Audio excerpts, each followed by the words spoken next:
everybody. As with most of my ramble videos, I'm going to tell you a story about a journey through researching this subject. But for those of you who maybe don't know about my rambles, hi, I'm Agent of Doubt. I prattle on forever. But there's going to be a lot of the information that you maybe clicked for based on the title of the video. I will get to it within a couple minutes, okay? So yeah, some of this video is born out of jealousy. I will freely admit that, even though I am one of those YouTubers who's kind of like the anti-hero style, who's like, I don't do this for the money or anything, I do it for the love of making videos. And then, you know, I see somebody who is successful in terms of like subscribers, views, or money made, and then sometimes I'm like, well, god damn it, you know, what they're doing doesn't necessarily deserve whatever it is that they are achieving. Sometimes I am like that. I'm like, why aren't these ramblers that I know making these sort of crazy amounts of money or fame or whatnot? And today, I was thinking about the upcoming little trip I'm taking to another hearing for the Skeptic Feminist, and I was like, I wonder, is that channel still making money, right? Even though one of the Skeptic Feminist group was murdered by the other, and the one who was the main character on the channel, he's now in jail awaiting trial for that murder. This channel is still making ad revenue, right? But then I was like, is it still making Patreon money? So I followed the links on their channel to their Patreon. And yes, there are still people monthly giving money to the Skeptic Feminist channel. Right now it's 5 patrons for $37 a month, right? Which is more than I make on Patreon. And if I had to guess, it's probably 1 $25 patron, 2 $5 patrons, and 2 $1 patrons. You know, remember back in kindergarten when you used to like get these worksheets about like how many coins would you have to use to make this amount of money? You know, like has to be like 1 quarter, 1 dime, and 2 pennies, and that's the only way you could get that much money with this many coins used.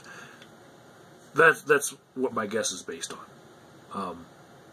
But previously I have thought about this subject before, like dead channels that are still making money. I came across this the last time that this thought occurred to me was when the Amazing Atheist decided to leave the Drunken Peasants podcast, right? And he stated his reasons why. You can go watch his video about that. But I was like, okay, for a while, the Amazing Atheist was telling people, don't give money to me on Patreon, instead give it to the podcast. He was telling people specifically, don't give it to my Patreon, which his Patreon was like close to zero. It was just like, you know, still more than I make, but it was dwarfed in comparison to the Drunken Peasants. That's what he was promoting for the longest time. And I was thinking, you know, even if Ben and the other guy, the Fridge, you know, even if they continue on this podcast, they have some people donating to it that have not realized that TJ is no longer involved with the project. When they originally subscribed to it, they were giving money to the Amazing Atheist. And it's the same way with every subscription-based service, right? And I've talked about these on my channel in Rambles before. Things like gym memberships. You know, people pay, they sign up to pay monthly, and then they never go. right? And then a year later, they're like, we've only gone to that place like 3 or 4 times. That's the only way that gyms make money, is by selling memberships to people who they know, on average, will not come use their shit. If everyone who had a membership for the place came and used the shit as much as they originally intended, well, all their shit would burn up. You know, all the gears on all the treadmills would all go bad, and it would be a losing proposition to start your own gym. But there's other things that would not be a losing proposition for, but still have gone to the subscription model because they know people are willing to pay more money for a longer period of time for shit that they're not using currently. And I've used the example of Adobe previously, where you can't buy any of their products for like a fixed rate. And Microsoft Office has gone to the same thing, where they want you to do the Office 365 stuff. You don't buy it for a fixed rate like a couple $100 anymore. They want you to spend like $10 a month, right? For whatever package. Because they know that over time you're going to spend more money for their shit, even on months where you didn't use their shit, right? They want you to subscribe to their shit because they're going to get more money out of you that way. They're going to nickel and dime you to death. So, they know that people forget that they are subscribed to something, and they will keep on paying, right? And that's one of the ways that Patreon works, is it's a subscription service. You subscribe to paying to someone a bunch of money. It's not like a one-and-done deal. So there's a bunch of people who are subscribed to the Drunken Peasants from before the lineup changed, who are subscribed based on what the lineup was, who maybe have been on vacation, who maybe got disinterested with the subject of that the Drunken Peasants were all about for a little while, and maybe they thought they were going to come back to it. You know, maybe some of them are dead, and the money is just drawn out of like an account, you know, from a person that's dead, and the account hasn't been closed. That's the thing. I've talked about before how Happy Cabby's phone number still works, right? And it's probably because his ad revenue is going to a bank account that is not closed out, and then he paid for a subscription service VoIP phone, which may be, like, if it was a Skype number, you know, it could be as low as like $3 a month, you know, and he does still make the views that it would take to pay for that in perpetuity, because the algorithm keeps his channel alive, right? So, you know, there are many things out there where dead subscriptions keep paying, right? So I decided to take a look at Patreon in particular. I did a little research on my own. This took a little while for me to get through, okay?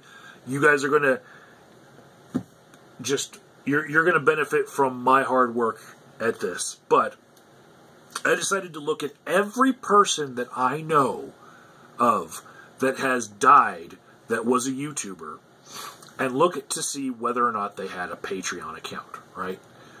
And see whether or not they still had patrons, right? So not every person who's had a YouTube account that died in the age of Patreon has had a Patreon account. So first I had to eliminate those. That took about 2 hours, right? Because I was using not only the people that I know that died, but also a list of YouTubers that have died. I checked those as well. Because I wanted to see, you know, are there large sums of money that are being transacted right now that are going to people who are dead? And people are unaware that they are dead, or maybe they were just going to be unaware if anything happened because they just forgot that they subscribed to something, and then money just keeps on coming out of their account, right? So, in this research, I'm not counting any of the channels where one person dies and the other people involved with the channel carry on the channel. If one person dies and then the channel was ended, or like 3 or so videos get posted by their friends saying, here's a memorial video, a photo montage, then I'd count it, right? But channels like Mooney from Man on the Internet, he died in 2017. I'm not counting that because Man on the Internet is still a channel that's posting content regularly. Skilled Fours of Andy X, he made some really good videos on his own channel as far as how to do your camera in like cinematic ways and stuff. But he didn't have his own Patreon. He had a Patreon that he was connected to for Andy X, right? Which is a larger group of people who continue to post videos in the name of that business endeavor, Andy X. So I'm not counting that because he didn't have his own Patreon. That was like a group Patreon, just like the Drunken Peasants, right? There's a kid from the family that runs Family of Hope vlogs. He was involved with like Make-A-Wish, and WWE visited him, and there was a big news story about him dying in 2017. I'm not counting that channel because Family of Hope vlogs, like, they changed the name of the channel and everything and rebranded it, and they're putting out new videos on it. So they have a Patreon too, and I'm not counting that as being like sending money to a dead person, even though some of the people might have started sending money based on the fact that the kid had cancer. They wanted to support this family, and maybe they've forgotten that they ever started that subscription. At least the family is still putting out more content, not counting that against what I was looking for, right? What I'm really looking for is really macabre, okay? I also didn't count, like, recently some YouTubers went over a waterfall, and like 3 of them from the same channel, they all went over with, well, the rest of the people associated with that channel, they're still running that channel, so, and that's too recent for me to count. And also, in the middle of my research, I found a couple of little macabre tangents that I went on. One was GV Lone Guy had his account hacked in the last month, right? This guy's been dead for a long time, and now there's like this video where, when there's those hacking groups that love to like post their own music video on all the channels that they hack, so that happened, and I'm like, dude's dead. And so all these people who were subscribed to him still, even though he was dead, and had this connection to him, they now have to see this pop up in their subscriptions, and they're like, what? They're reminded of their dead friend, and then it's just, we hacked your channel, here's a stupid music video with anime cartoons. I was pissed off, and I didn't even know the guy before all this research, right? So that's the GV Lone Guy's account, if you want to go look at it. So I was looking for channels where somebody had died, nobody else was posting any videos that were new content besides memorials, and Patreon accounts were associated with the channel and still getting money, right? The first one I found like this was Random Tune, okay? He died of heart failure on June 24th, which is not that long ago. It's like a month and 3 days ago. But he still got $6 come the turn of the month because, people were already subscribed to him through Patreon. They were his patrons, and they already pledged for the month.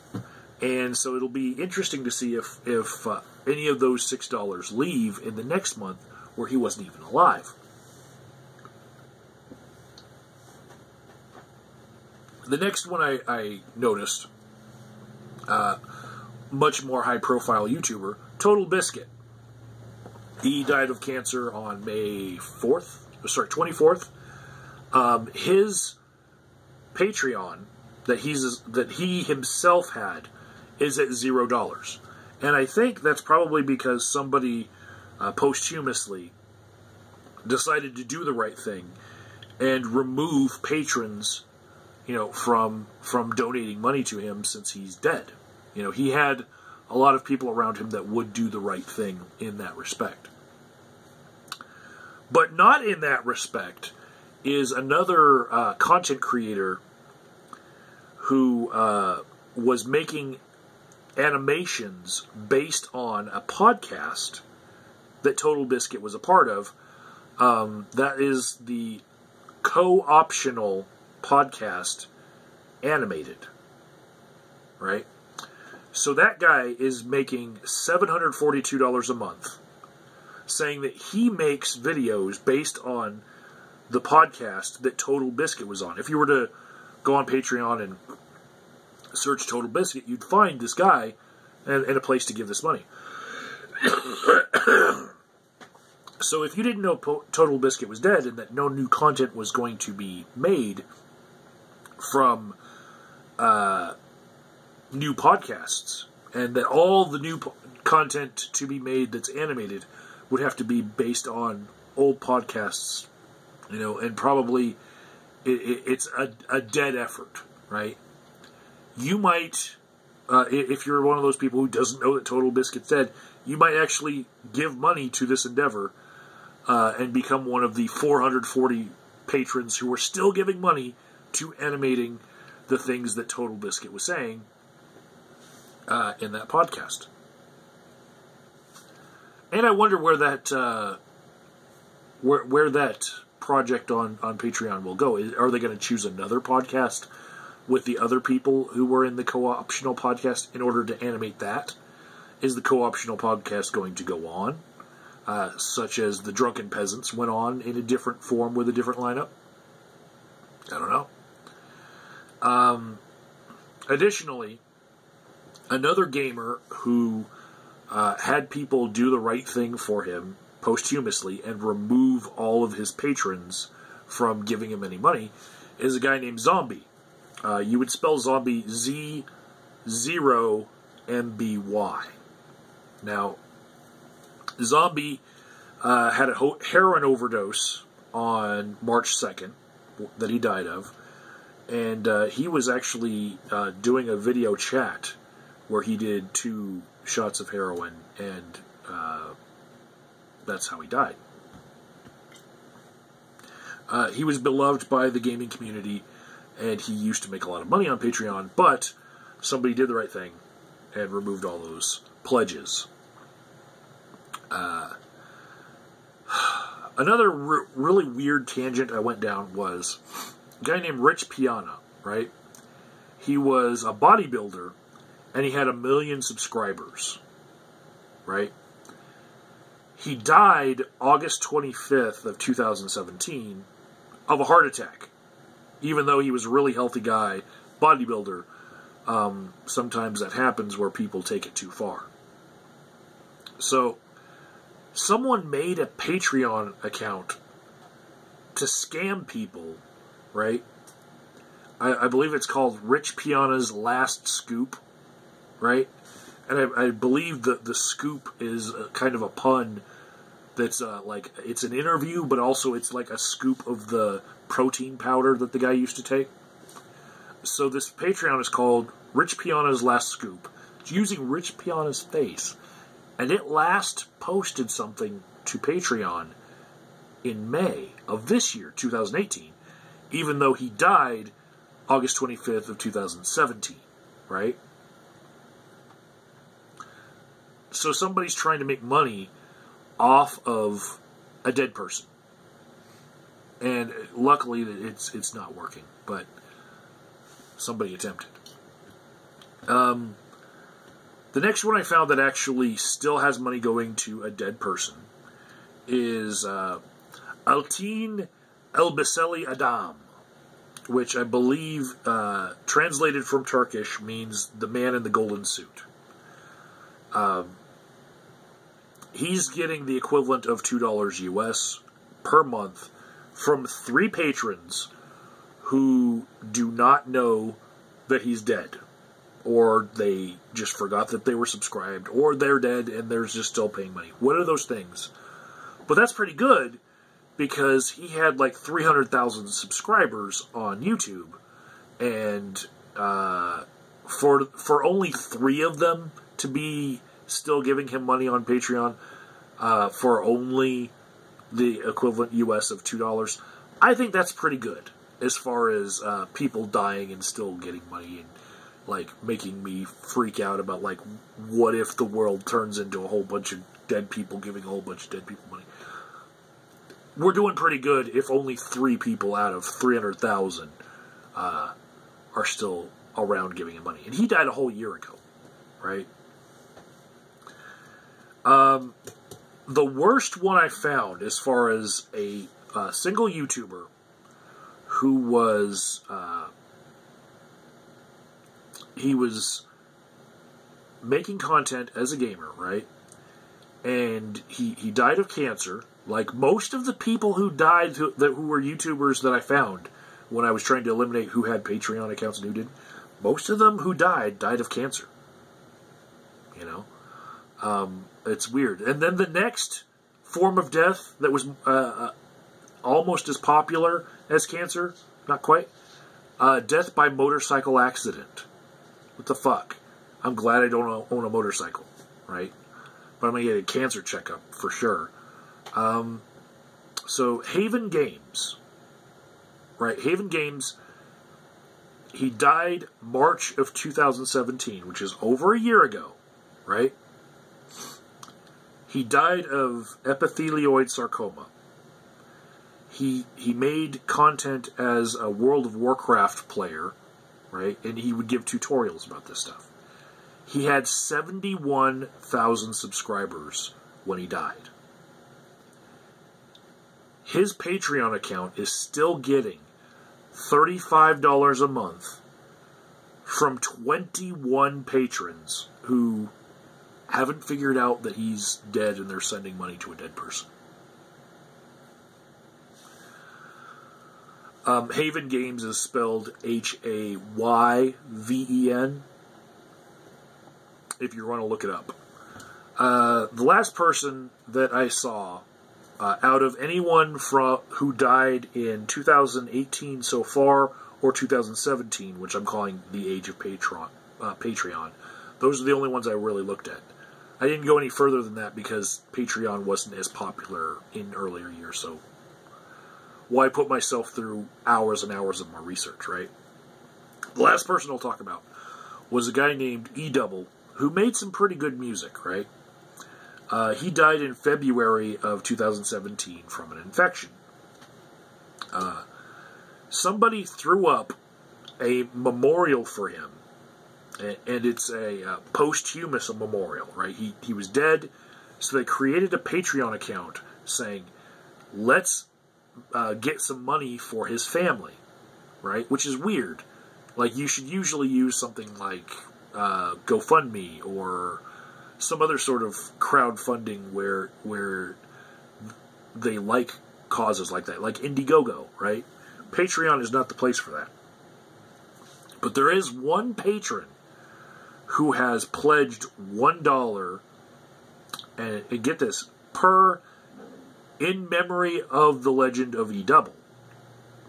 Right? That's the way the Patreon page is worded. $1 per in memory of the legend of E-Double. So, if it's the case that this Patreon account can just post a message and then claim it as a paid message, you know, like Patreon paid people, because like there's some people who do monthly and some people like do per video or per piece of art, right?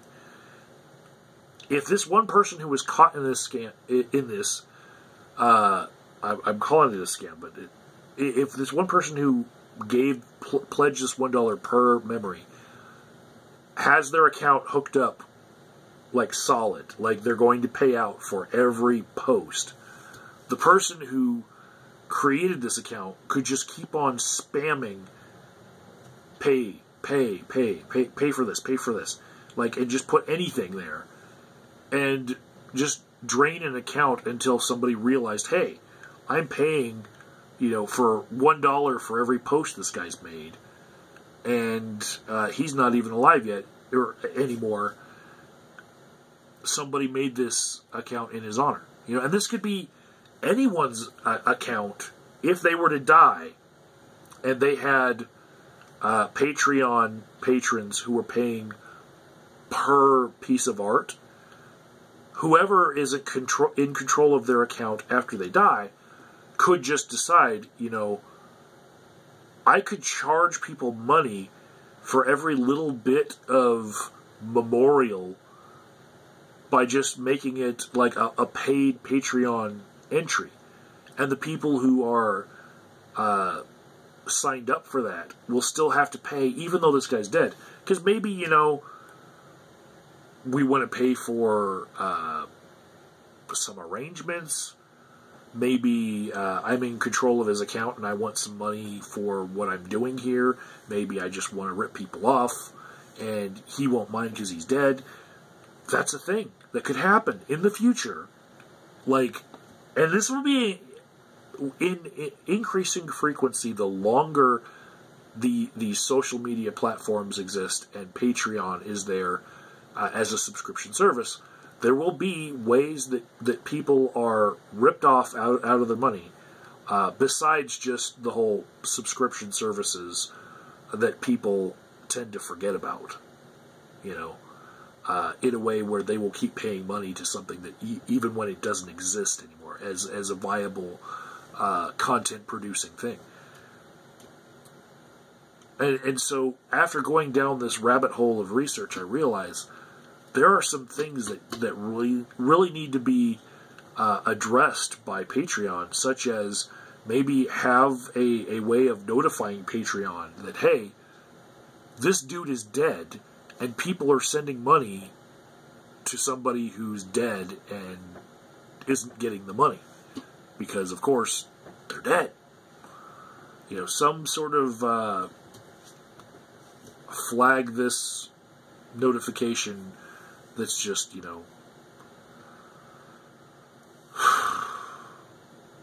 Well, anyways,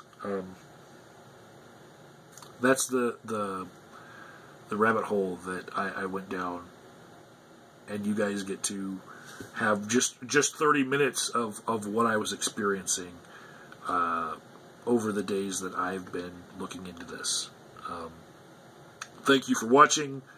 Thank you for putting up with my rambles. And, yeah. Talk to you next time.